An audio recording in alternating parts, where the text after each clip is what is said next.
So basically the community is lacking that education, how HIV is spread, the consequences, how to avoid it, how to overcome. My mission will be completed when I will know that every single person around me will have some kind of education about HIV. I sat down and I said, I'm going to join this club and I'm going to give it my fullest because I know I can do it. So I just joined it. My personal goal is to change the community.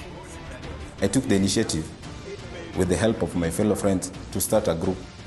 Most important thing is that the young people are the future and that they will stay here to teach the other generations. At least I am trying to make an impact in everybody's life. Dance for life.